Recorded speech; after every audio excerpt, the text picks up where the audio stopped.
maa ngi lay bëggee man. yaa ngi sur le grand théâtre point tv ñu taxaw si diggante ki nga xam ne ni moom mooy icône bi El Hadj Mansour Mbaye communicateur traditionnel du Sénégal. sa dëgg-dëgg kii musta wax lu ñaaw musta def lu ñaaw ba njabootu Seydi Hadji Malick boole ko ci seen bopp mënoon nañ ne géwalam la rek mais mbaaxam ak wax lu rafetam moo tax tey ñu ñaanal ko ne ko bés boo dund bés bi ci topp mooy gën a neex ci yow at moo romb at mi ci topp mooy gën a neex ci yow mag la mais ba tey réew mi bu jaxasoo rek xel yëpp ne yar ci moom ndax musta def lu bon musta wax lu bon musta wax lu ñaaw donc moom xam naa xamuñu waaye ñun il nous inspire beaucoup il nous donne beaucoup de pouvoir parce que mosuñoo dégg El Hadj Mansour Mbaye mu wax lu ñaaw donte tarafatal ay ñi lay doon ci benn doomu aadama buy dund ci kaw suuf rawatina Sénégal. kan bu mag il est exceptionnel suñu maam la. il est exceptionnel suñu maam moo tax nee naa leen grand théâtre point tv ay exclusivité kese ngeen di am Pape Sidi ñëpp bu ñu koy interviewé mi ngi taxaw nii mais bu nga def ma ne kañ taxaw fii loolu lan la ban yëg-yëg ngay am ci icône bi. waa xam nga suñu cosaanu réew moom mooy Lat Sukaabe Déthié Fondiogu Alboury Ndiaye Mbaba Diakhouba Buur Sine Kumba Ndoffène Samba Xoyaan ainsi de suite ñooñu ay buur yu doon xeex ngir Sénégal la woon waaye bu ñu daan dem faaw nu am ku xool fekkee ngir bu ëllëgee nettali baay tax tey loolu dafa moderniser wu ba ñun ñu nekk ci rajo ak télé bu ñu xamul ne suñu rôle mooy wax lu baax mbaa noppi dañu juum bari na ay site internet yoo xamante ne nii balaa ñoo bëgg nit ñi cliquer leen mooy dañuy wax lu ñaaw ci nit te loolu baaxul moo tax kii nit ñi dañ ko war a xool xam li muy wax am na fi ay sët am na fi ay doom yu ci mel ne Alaaji Bekaay Mbaye yu ci mel ne Papa Mbaye Peex Papa Alaaji Mbaye Peex ainsi de suite donc ñun dañu war a jàng ci mag yi ndax ànd la boo xam ne yor nañ ko fragile na lool ndax li ànd bi nekk ci ànd bi baax na neex na waaye bu ñu seetaanee ba mu daanu ci suñuy loxo toj dinañ perte xet ga perte ànd ba te bu boobaa fu ñu jëm dinañ ne lii ngeen melu leen waru leen ne mel ndax seen réew melul ni soo waxee loolu sama xel day dem ci Saliou Fall bi nga xam ne nii sëtam la parce que nee nañ la ca maam sëta koy jël waaye ni mu révolutionner communication si côté traditionnel bi yow aussi noonu nga révolutionner communication bi si côté hip hop bi Pape Sidi Fall biir hip hop sa entrée biir hip hop bu mu la def balaa ñuy ñëw tey si bisu Ngaaka Blindé bi sa intégration ci hip hop Pape Sidi Fall jékki-jékki rek ñëw indi toucham bu bees xam nga sénégalais yi miin ko parce que tey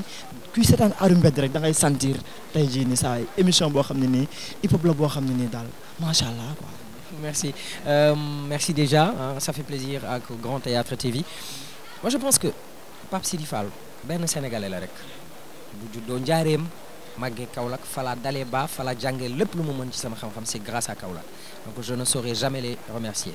dafa am kenn ku mu mus a wax ne ma par l'occasion ne ma yow léegi entre Kaolack ak Diourbel booy tànn ma ne ko entre sa papa ak sa yaay koy tànn Njaareem mooy sama yaay Kaolack mooy sama papa donc mënuma tànn kenn si ñoom ñaar ndax ñoom ñaar ñëpp fare nañ ma foo xam ne ku ma ci dal sa kaw toj ku ci dal sama kaw ma toj donc nañu def entre parenthèse boobu maa ngi commencé rajo Kaolack rajo moomu booleeg hip hop dama ñëwoon di am benn émission bu ñu doon def à Kaolack en 2005 bu tudd Entre Jeunes version éducative man ak Tuutilo ak ñoom Talla Sow consort ci émission boobu noonu à chaque fois qu'on parlait d'une thématique il fallait que ñu am benn son boo xam ne dafay adéquat ak thème boobu et à chaque fois on se référait sur le hip hop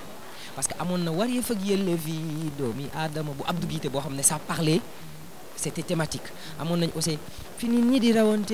mu ngi ci de Fatou Guewel c'était thématique mais bu weesoo yooyu dañu doon am vraiment difficulté pour trouver fait de société yi musiciens yi traité ko dañu doon am difficulté donc à chaque fois on se rabattait on allait voir le hip-hop pour ñu wax ci thème bi ñuy wax pour ñoom ñu waxaat si donc je me suis dit ah ok donc cette musique là en plus d'être ludique en plus d'être bon dansable et assez rebelle c'est une musique consciente à l'intérieur donc autant je cherchais le fond et la forme je les trouve ci même style de musique mooy le hip-hop en plus c'était jeune c'était fun c'était notre époque on allait dans les Fosco dans les fourrels des quartiers et les gens ils avaient pas accès aux musiciens de mbalax parce que pour nga indi benn musicien mbalax il faut nga fay ko benn 1 million jëm kaw ñun on avait que 100 000 wala 200 000 et rappeurs yi boo leen fayee loolu ils quittent Dakar ils viennent à Kaolack ils te font un concert donc c'était accessible c'était noonu laa duggee ci hip-hop. À chaque fois say biir animation des fois say vidéo sax dañuy jékki-jékki gis Pape Sidi Fall ne écoutez vous allez voir par vos imaginations léegi nag ci loolu noonu tey Pape Sidi Fall nan la xalaatee di def animation boo xam ne nii pas da ngay seetaan mère da ngay seetaan parce que aaru mbedd ak animation bi ngay def ñëpp koy seetaan ba si Pape Sidi Fall bu war a présenter war a taxaw imposer boppam def loo xam ne nii tey waaw ñëppay apprécier loolu innovation boobu noonu fan la jógee. dafa am lu ñuy wax nit da ngay am valeur li wolof Njaay naan li butéel bi def moom la saañ ba di xeeñ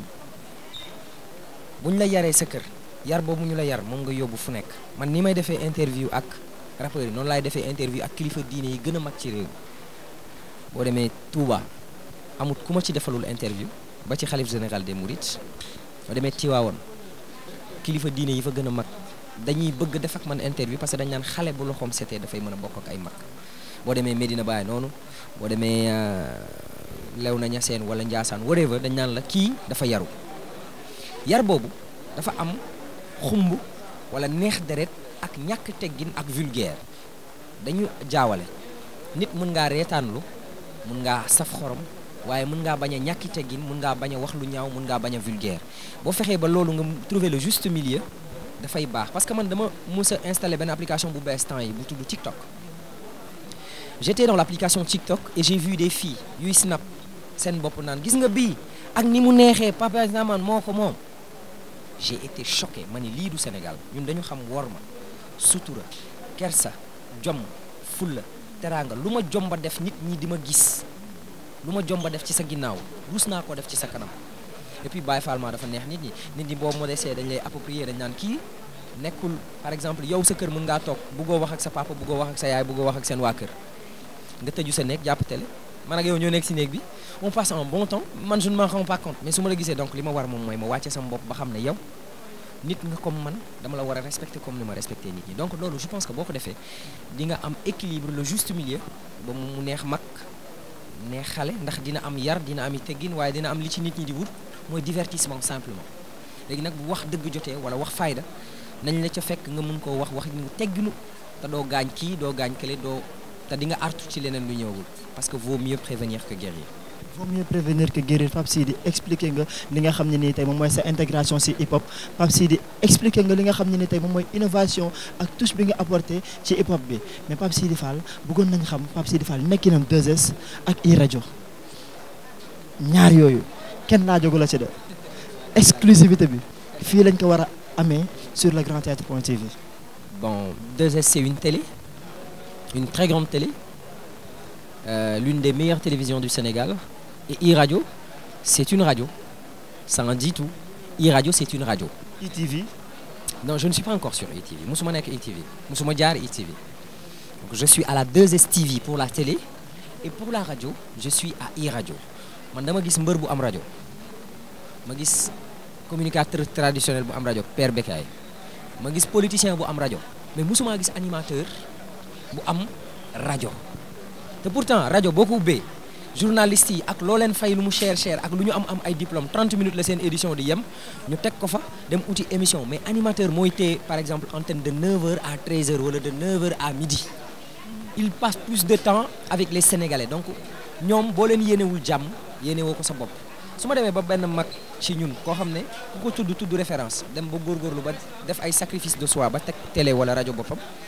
man su ma amee xalaat bu rafet mooy ma ne ko grand allo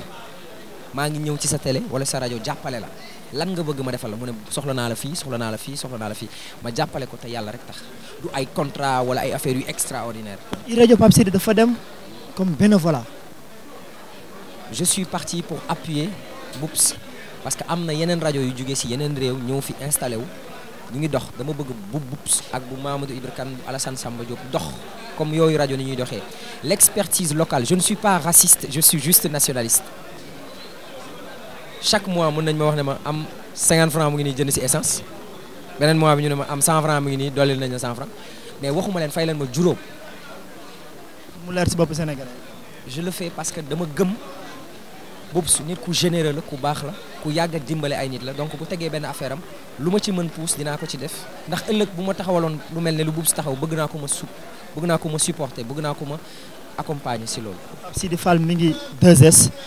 ak contrat mais mi ngi iRadio di fa jàppale ki nga xam ne ni moom mooy frère am magam. waa 2S xam nañ loolu Avant que ils ont été au... parce que DJ Boubs sa mbokk animateur la sa mbokk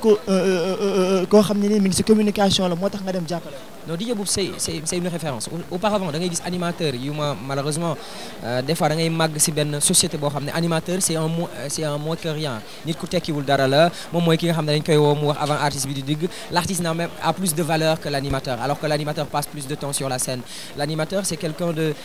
Bakary kañ ngeen commencé seen direct bi waa Sen TV maa ngi leen di nuyu donc je me dis animateur wala mu basculer wu si tux yamba wala naan sangara bu tayee nga dégg ko fële muy def ay musiba bu suba mais boo gisee benn nit boo xam ne ci loolu nit ñi nekkoon di ci yàqu ci la nekk defaru ci defaree ci ba bëgg cee defar entreprise boo xam ne mën na defar yeneen ay génération boo amee xel da nga naan ku jam animateurs yi du ma bàyyi donc kuy defaral animateurs yi waruñu ma cee njëkk man dinaa dem ma jàppale ko maa woo Boubs ne ko allô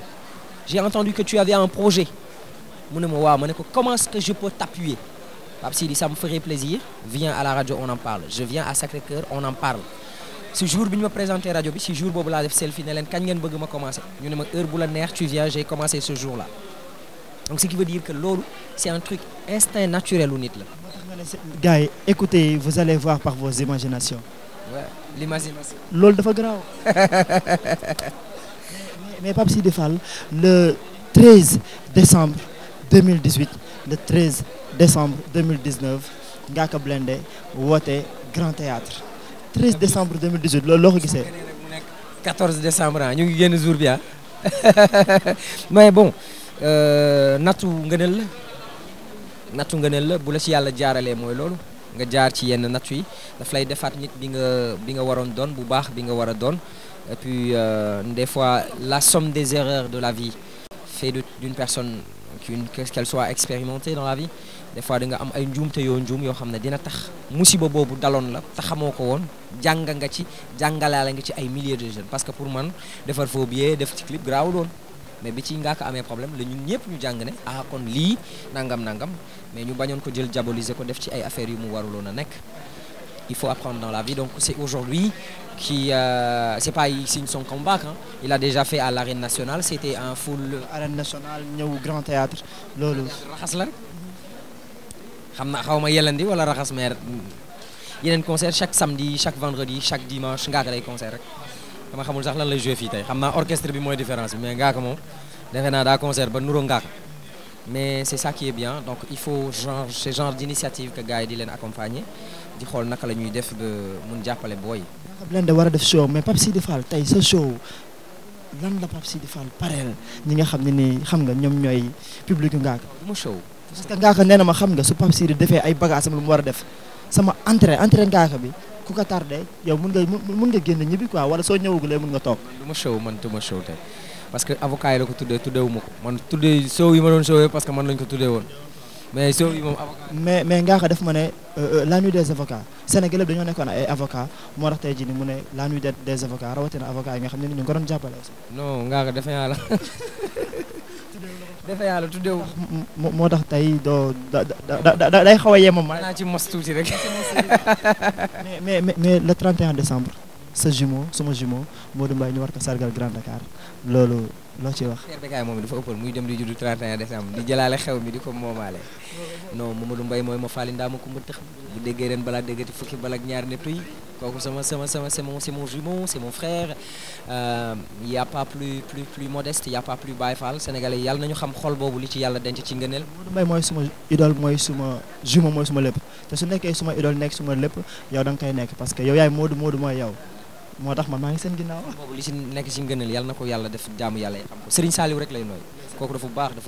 kooku ay ngëneel kese la Modou Mbaye yàlla na ko yàlla defal jàmm yàlla na ko yàlla waaw li mu bëgg moo ko xam yenu na yen bu diis te it am na ay affaire bu ñëw mais mënu ma wax ci Modou bàyyil ba le 31. jaajëf.